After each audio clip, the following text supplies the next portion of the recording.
direto com o Tesouro IPCA 2035, como se faz?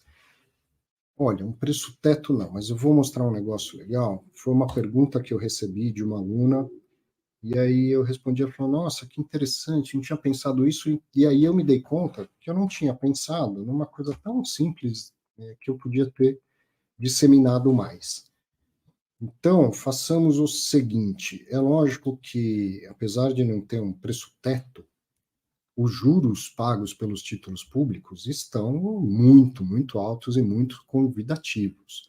Não dá para a gente ignorar e falar, vou investir só em fundo imobiliário, não vou comprar Tesouro IPCA. Mas eu também não viro as costas para nenhuma classe de ativos. Já falei isso numa entrevista com o Eduardo Levi, da Quilima, que eu aprendi com ele, vendo uma palestra dele. Ele tinha acabado de voltar dos Estados Unidos e tal, e falou assim, nunca mate uma classe de ativos. Nesse momento tem uma indo melhor, mas o dia de amanhã é diferente e tudo mais. Então, não é para a gente, porque o juro está muito alto, esquecer dos fundos imobiliários. Mas o dinheiro é fungível, né? Você põe um pouco aqui, um pouco ali. Talvez você ponha mais em Tesouro IPCA hoje do que põe em fundo imobiliário, mas não vá virar as costas para o mercado de fundos imobiliários só porque o juro está alto na renda fixa. Aquela história, a renda é fixa. Você vai contratar uma belíssima taxa agora, mas que vai ser essa taxa até o final. Na verdade, só no final, né? E o fundo imobiliário, que é renda variável, existe a possibilidade dessa renda crescer, assim como existe o risco dela diminuir, mas existe a possibilidade dela crescer.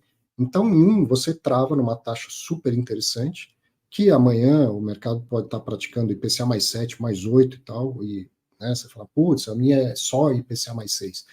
A gente nunca sabe.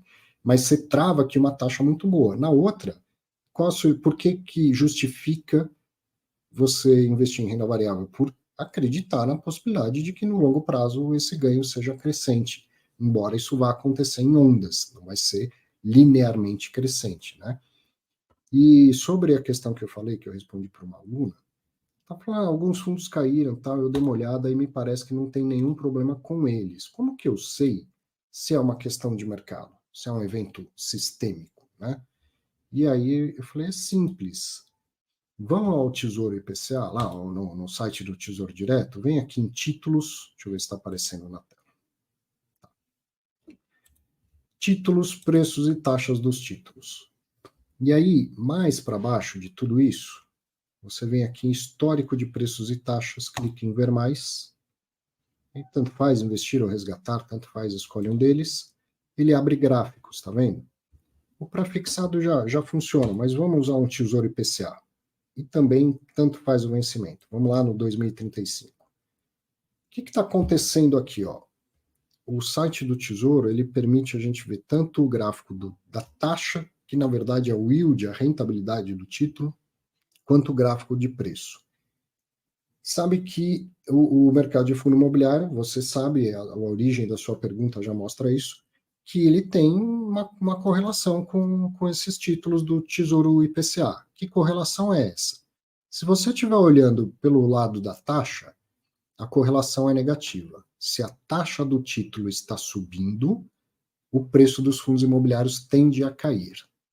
Se você ver no preço, então a correlação é positiva. O preço dos títulos está caindo, o preço dos fundos imobiliários tende a cair. Então, só cuidado com essa diferença. Você vai ver o gráfico de preço ou o gráfico de taxa. Se for o de preço, o que está acontecendo com o preço nos últimos dias? Está caindo? Então, o que se espera é que o preço dos fundos imobiliários caia também. E o de taxa, ele vai ser um espelho. Vai ser um espelho. Está subindo, tá vendo? Ó? É um espelho, só que um é para baixo, se o preço está caindo é porque a rentabilidade está subindo. O que está acontecendo nos últimos dias? Está subindo a rentabilidade dos títulos, então o preço dos fundos imobiliários tende a cair. Então essa é uma maneira de fazer uma verificação ali se existe algo que explique uma queda do mercado como um todo. É lógico que isso não é automático, não é porque subiu de um dia para o outro a taxa de um título público que vai necessariamente cair todo o mercado de fundo imobiliário, e lógico que nem todos os fundos vão cair no mesmo momento ou na mesma magnitude, mas é uma forma assim de você olhar, opa, o mercado de renda fixa está praticando rentabilidades mais altas. Isso significa dizer que o preço dos títulos de renda fixa está caindo e que o preço dos fundos imobiliários, de uma maneira geral, tende a acompanhar esse movimento e cair um pouco, sim. Tá? É uma maneira de fazer essa verificação. Será que tem um evento macro que justifica a queda dos fundos imobiliários? Agora, se eu faço um preço teto com Tesouro IPCA, não faço. E, na verdade, eu compro Tesouro IPCA todos os meses para mim. Vai ter épocas em que, vendo lá IPCA mais 6, 6 e pouco, eu vou destinar dos meus aportes mensais mais para o Tesouro IPCA e menos para fundo imobiliário, tá? Mas eu nunca deixo de investir nos dois.